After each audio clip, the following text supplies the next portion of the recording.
بسم اللہ الرحمن الرحیم الحمد للہ الجبار والصلاة والسلام علی رسولہ المختار وعلی آلہ الاطہار واصحابہ الاخیار الی یوم القرار اما بعد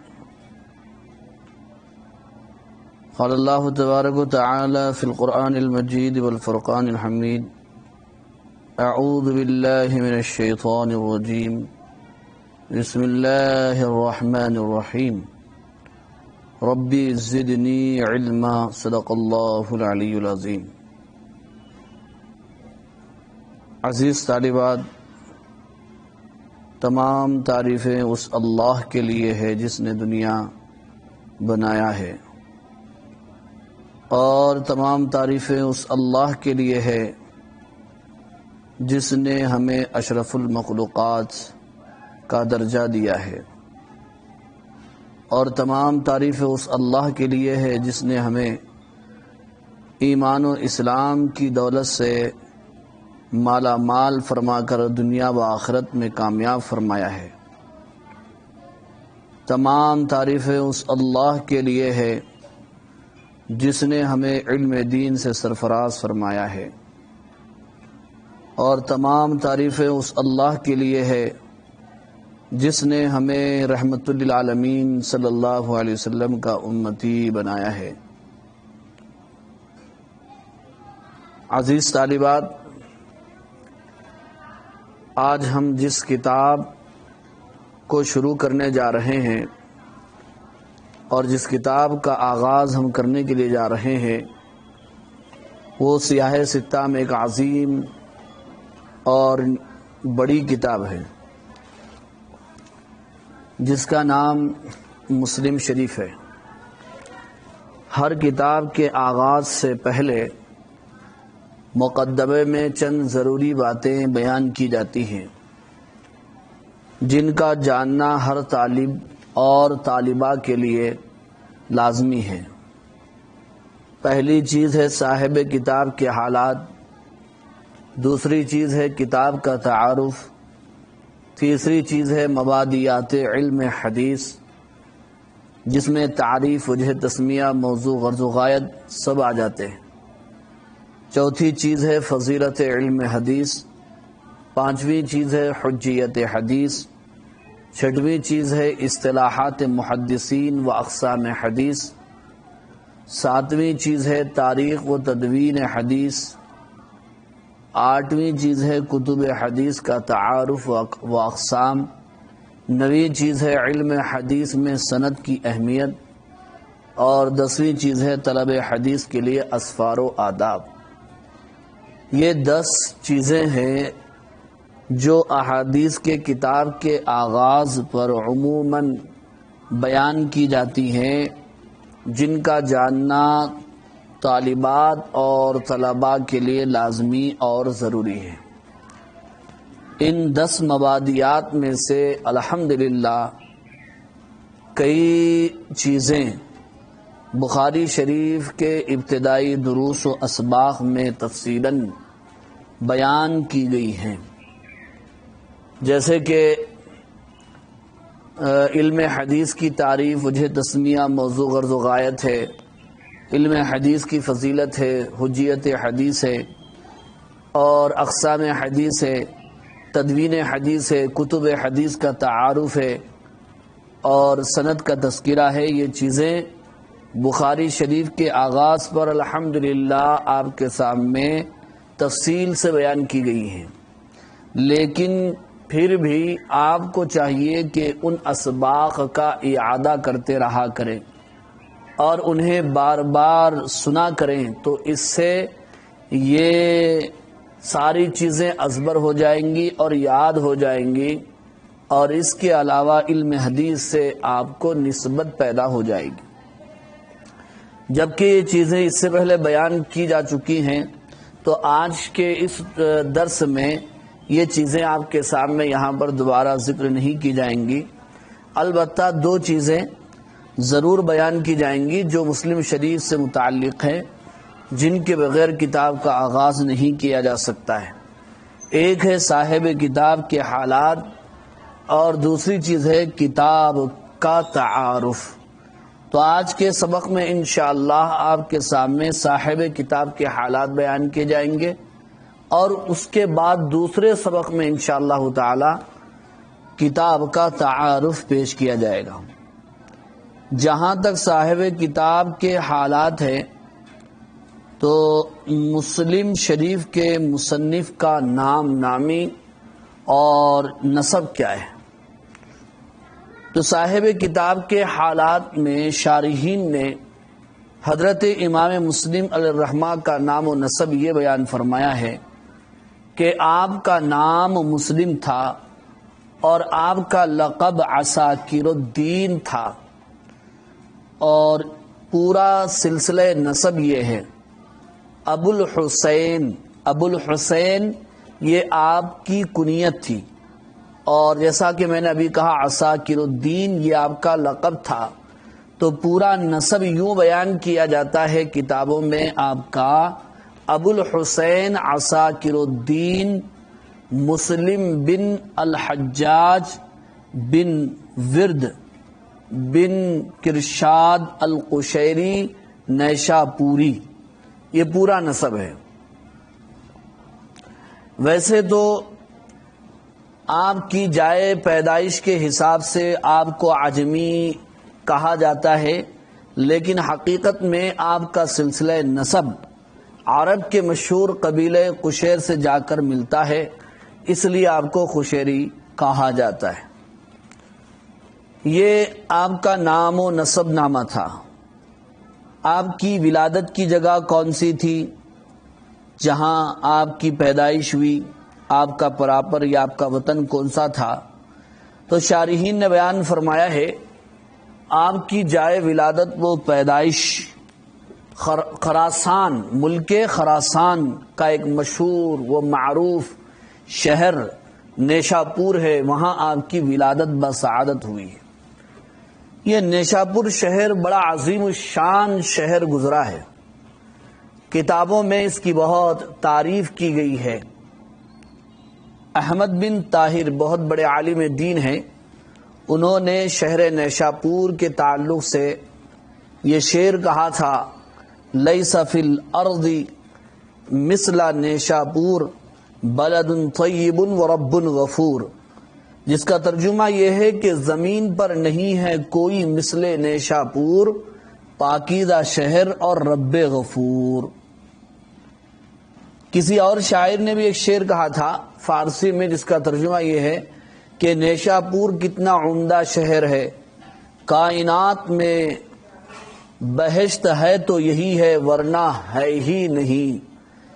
شعراء کسی کی تعریف پر اتر آتے ہیں تو مبالغہ آرائی کرتے ہیں۔ ان اشعار میں ضرورت شعری کی بنیاد پر مبالغہ آرائی تو ہوئی ہے، لیکن اس میں حقیقت بھی ہے۔ واقعی شہر نیشاپور بالکل ویسے ہی تھا جیسا کہ ان شعراء نے اپنے اشعار میں بیان فرمایا ہے۔ علامہ یاقوت حموی رحمۃ اللہ علیہ نے نیشاپور کو معدن الفضلاء و منبع العلماء لکھا ہے، یعنی شہر نیشاپور فضلاء اور علماء کا معدن تھا، منبع تھا، اور وہ یہ بھی فرماتے ہیں کہ اس شہر سے اتنے ائمہ حدیث اور ماہر فن پیدا ہوئے ہیں جن کا شمار ناممکن ہے۔ علامہ تاج الدین سبکی رحمۃ اللہ علیہ فرماتے ہیں کہ نیشاپور اس قدر بڑے اور عظیم الشان شہروں میں تھا کہ بغداد کے بعد اس کی کوئی مثال پوری دنیا میں نہیں ملتی تھی، یہاں تک کہ شہر نیشاپور کو اہل تاریخ نے امہات البلاد کا نام دیا ہے، امہات البلاد کا نام۔ لیکن بدقسمتی سے چنگیز خان نے اس کے اوپر حملہ کر دیا اور اس کی اینٹ سے اینٹ بجا دی شہر نیشاپور، جس کی وجہ سے ویران ہو گیا۔ چنگیز خان نے شہر نیشاپور میں جو خون بہایا تھا تو مورخین نے لکھا ہے کہ 17,45,000 جانیں ضائع ہوئی تھی۔ نیشاپور کی ترکیب یہ ہے، فارسی زبان میں نہ شہر کو کہتے ہیں، اور یہ شاپور آگے لگا ہوا ہے، دراصل ایک شخص کا نام ہے جس نے اس شہر کو آباد کیا تھا، قائم کیا تھا، اور دونوں کو ملا کر کے نہ شاپور ہے، اسی کو ملا کر کے نیشاپور کہا جاتا ہے۔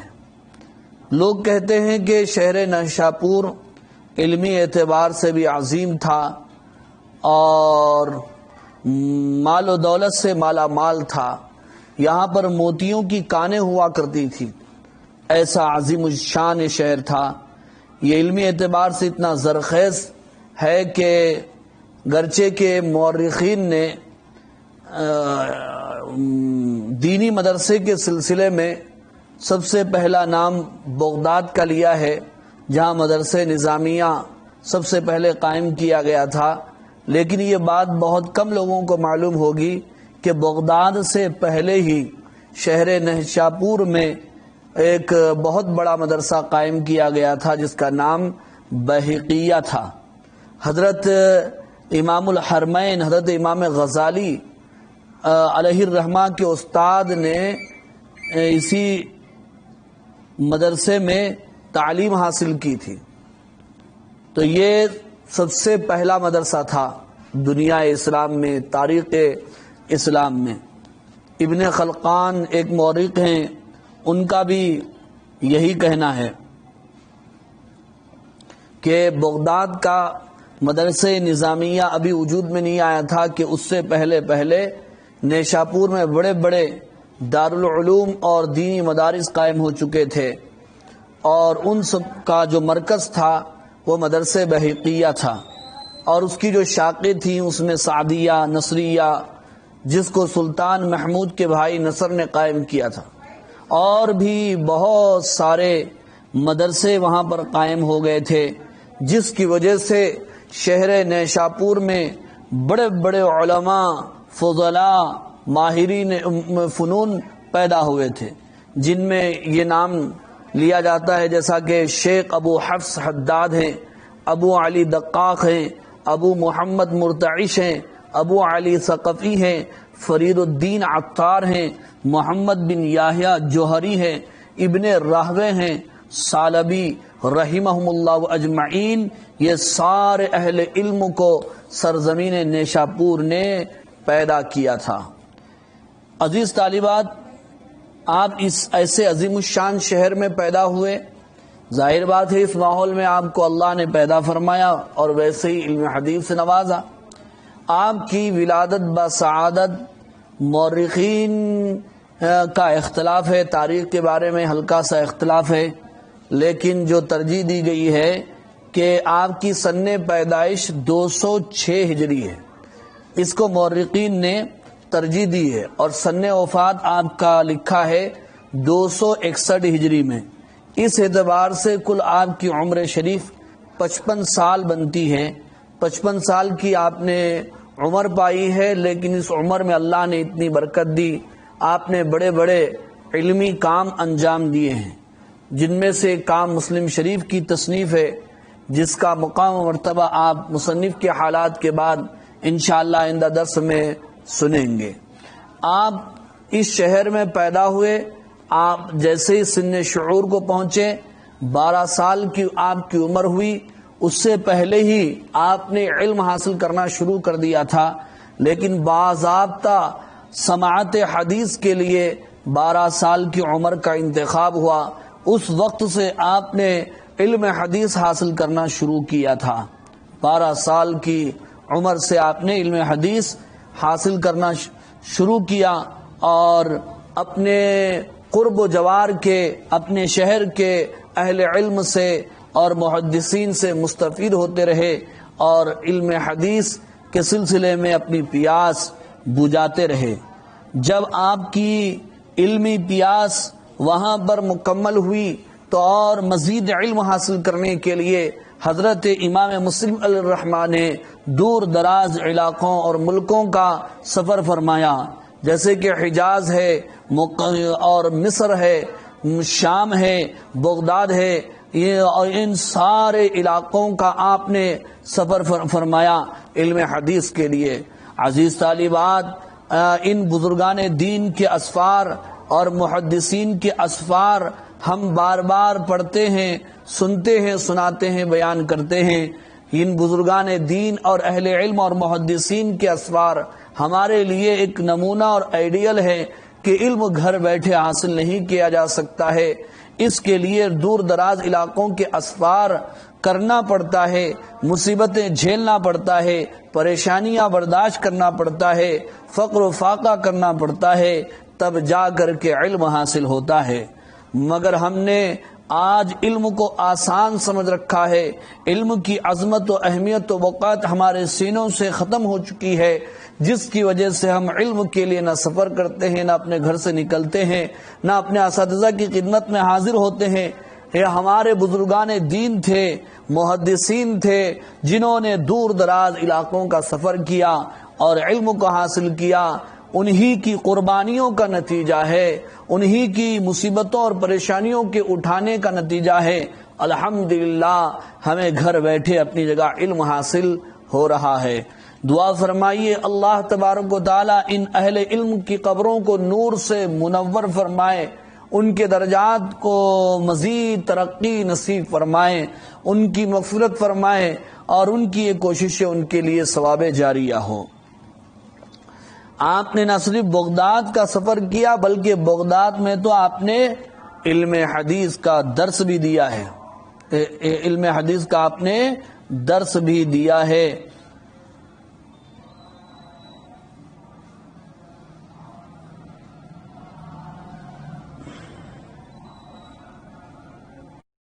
مورخین نے آپ کے اساتذہ کی تعداد تقریباً 200 سے زائد بتائی ہے، جن میں مشہور اساتذہ کے نام بھی کتابوں میں الحمدللہ مندرج ہیں اور لکھے ہوئے ہیں، جن میں سے بعض اساتذہ کے نام بیان کیے جاتے ہیں، جیسا کہ بغداد میں آپ کے مشہور اساتذہ میں محمد ابن مہران الرازی اور ابو غسان تھے، اور عراق میں امام احمد ابن محمد ابن حنبل رحمۃ اللہ علیہ اور عبداللہ ابن مسلمہ قعنبی رحمۃ اللہ علیہ تھے، اور حجاز میں حضرت سعید ابن منصور اور حضرت ابو مصعب رحمۃ اللہ علیہ تھے، اور مصر میں عمر ابن سواد اور حرملہ ابن یحییٰ رحمۃ اللہ علیہ تھے، جن سے حضرت امام مسلم علیہ الرحمٰ نے سماعت فرمائی تھی۔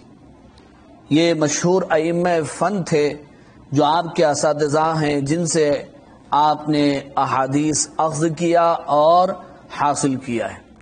آپ کے اصحاب و تلامذہ کی بھی ایک بہت بڑی تعداد ہے، جنہوں نے حضرت امام مسلم علیہ الرحمٰ سے علم حاصل کیا اور استفادہ کیا۔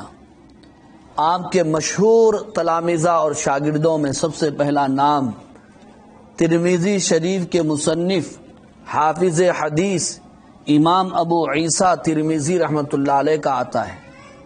اسی طرح ابو حاتم رازی، ابو بکر بن خزیمہ، حضرت ابراہیم ابن ابی طالب، حضرت ابن سعید، حضرت ابو حامد بن الشرقی، حضرت ابو حامد بن احمد بن حمدان، حضرت ابراہیم بن محمد بن سفیان، حضرت مکی بن عبدان، حضرت محمد بن مخلد، حضرت احمد بن سلمہ، حضرت موسیٰ بن ہارون، اور حضرت ابو عوانہ رحمہم اللہ علیہم اجمعین جیسے ائمہ فن ہیں جو اپنے زمانے کے امام ہیں، وہ امام مسلم کے شاگرد بھی ہیں۔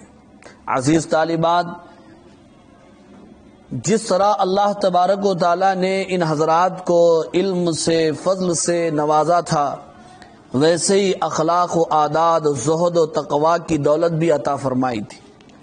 ہوتا یہ ہے کہ بہت سارے لوگوں کو علم تو حاصل ہو جاتا ہے لیکن تربیت نہیں ملتی ہے، تقوی و طہارت سے کورے ہوتے ہیں، تکبر اور غرور ان میں کوٹ کوٹ کر بھرا ہوا ہوتا ہے، اور وہی غرور اور تکبر ان کو ذلیل اور رسوا کر دیتا ہے۔ حدیث کے مطابق من تکبر وضع اللہ، جو غرور اور تکبر کرتا ہے اللہ تعالیٰ اسے نیچا کر دیتے ہیں۔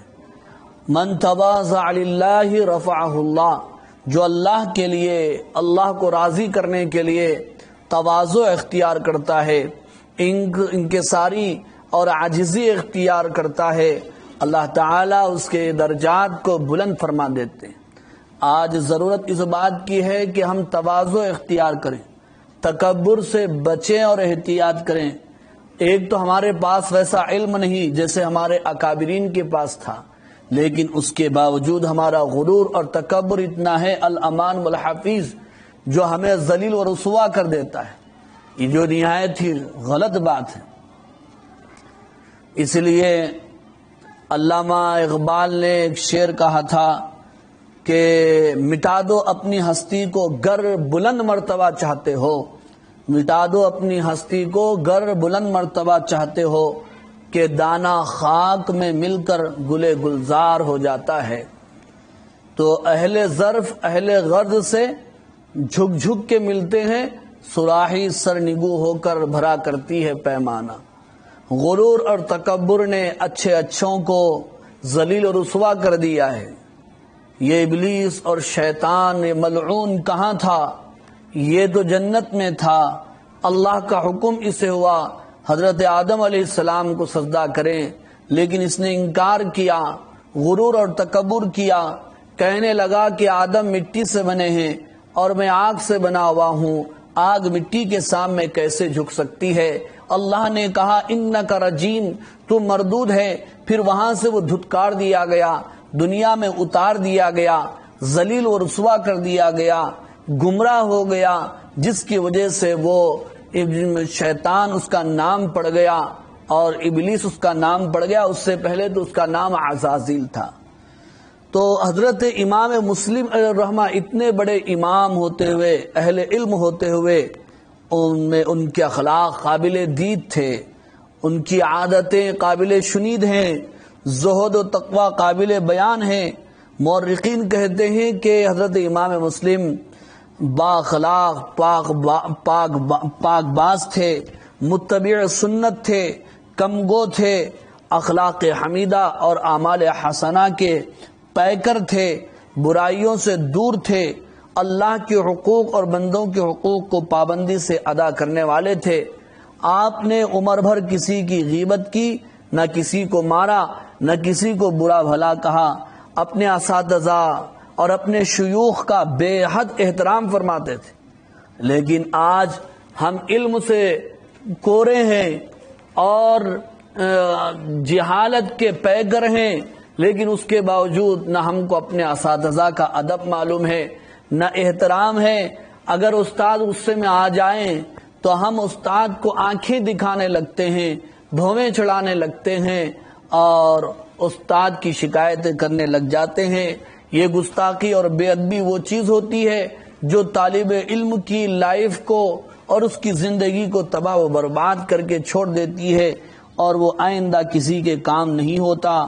ہمارے اکابرین کی زندگیاں بتا رہی ہیں، ہمیں چاہیے کہ ہم اپنے اساتذہ کا ادب کریں، احترام کریں، ان کی قدر کریں، اساتذہ کے پیٹھ پیچھے ان کی تعریف کریں، عزت سے ان کا نام لیں، احترام سے ان کا نام لیں۔ حضرت امام مسلم علیہ الرحمہ کے انہی اخلاق نے ان کو ہر دل عزیز بنا دیا تھا۔ لوگ ان کے اس قدر گرویدہ اور دلدادہ ہو چکے تھے کہ ایک جم غفیر علم حاصل کرنے کے لیے ان کے پاس ہمیشہ حاضر رہتا تھا۔ حضرت اسحاق ابن راہوے بڑے امام فن ہیں، محدث ہیں، انہوں نے حضرت امام مسلم کو دیکھ کر کہا تھا کہ جس ای رجل یکون ھذا، خدا جانے یہ بندہ کس مرتبے پر پہنچے گا، اور اللہ نے پہنچایا حضرت امام مسلم علیہ الرحمہ کو۔ وہ شعر ہے نا، نگاہیں کاملوں پر پڑی ہی جاتی ہیں زمانے کی، نگاہیں کاملوں پر پڑی ہی جاتی ہیں زمانے کی، کہیں چھپتا ہے اکبر پھول پتوں میں نہاں ہو کر۔ حضرت اسحاق ابن راہوے رحمۃ اللہ علیہ کی نظر امام مسلم علیہ الرحمہ کو دیکھ کر معلوم کر چکی تھی کہ یہ آئندہ چل کر ان کی ایک شان ہوگی، ان کا ایک مقام اور مرتبہ ہوگا۔ تو چنانچہ ایسے ہی ہوا، اللہ تبارک و تعالی نے حضرت امام مسلم علیہ الرحمہ کو علم کا پہاڑ اور حدیث کا امام بنایا تھا۔ اب آخری بات حضرت امام مسلم علیہ الرحمہ کے سلسلے میں یہ ہے کہ آپ کا مسلک کیا تھا۔ دیکھیے، حضرت امام بخاری علیہ الرحمہ کے مسلک کے سلسلے میں جیسا علماء کا اختلاف ہے، محدثین کا اختلاف ہے، کسی نے کچھ کہا کہ وہ شافعی تھے اور کچھ تھے اور کسی نے کہا کہ مجتہد تھے۔ آخر میں یہ بیان کیا گیا تھا امام بخاری علیہ الرحمہ کے سلسلے میں کہ وہ مجتہد تھے، وہ خود مجتہد تھے۔ ویسے ہی حضرت امام مسلم علیہ الرحمہ کے سلسلے میں مختلف اقوال ہیں۔ کسی نے کہا کہ وہ مقلد تھے، کسی نے کہا کہ مقلد میں وہ مالکی تھے یا حنبلی تھے یا شافعی تھے، لیکن حقیقی بات یہ ہے کہ وہ مجتہد تھے، لیکن ان کا اجتہاد اکثر شواقع کی طرف مائل ہوا کرتا تھا، اس لیے انہیں مجتہد مائل الی الشافع کہا جاتا ہے۔ آپ کی وفات کب ہوئی؟ حضرت امام مسلم علیہ الرحمہ نے 25 رجب 261 ہجری 875 عیسوی میں اتوار کے دن وفات پائی ہے۔ پیر کا دن تھا، آپ کا جنازہ جس دن اٹھایا گیا وہ دن پیر کا دن تھا۔ نیشاپور کے باہر ایک شہر، ایک آبادی تھی جس کا نام نصیر آباد تھا، وہاں کے قبرستان میں آپ دفن کیے گئے۔ برد اللہ مضجعہ، اللہ تعالی آپ کو آرام نصیب فرمائے، آپ کی قبر پر کروڑوں کروڑوں رحمت برسائے کہ قربانیاں اٹھا کر آپ نے آپ صلی اللہ علیہ وسلم کی حدیثیں ہم تک پہنچائی ہیں۔ انہی کی قربانیوں کا نتیجہ ہے کہ آج ہمیں علم حدیث اور حدیثیں حاصل ہو رہی ہیں۔ آسمان تیری لحد پر شبنم افشانی کرے۔ آپ کی وفات کا واقعہ بھی نہایت ہی عجیب و غریب ہے اور انہماک فی الحدیث کی بڑی دلیل ہے، اور ہم طلباء اور طالبات کے لیے بڑا سبق آموز ہے۔ کہتے ہیں کہ ایک دن مجلس درس میں ایک حدیث کے متعلق حضرت امام مسلم علیہ الرحمہ سے پوچھا گیا اور سوال کیا گیا، تو وہ حدیث اتفاق سے آپ کو یاد نہ تھی، آپ کو بڑی فکر ہوئی، گھر واپس ہوئے، گھر کے کتب خانے میں حدیث کی تلاش میں لگ گئے۔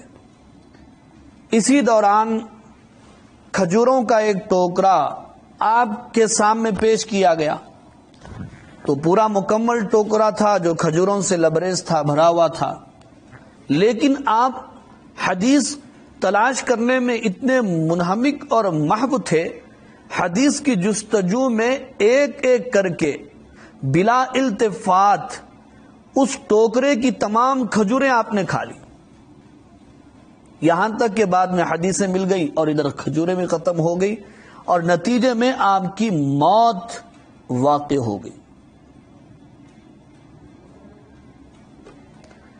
تو آپ دیکھیے ہمارے اکابرین حصول علم کے کتنے دلدادہ اور شیدا تھے۔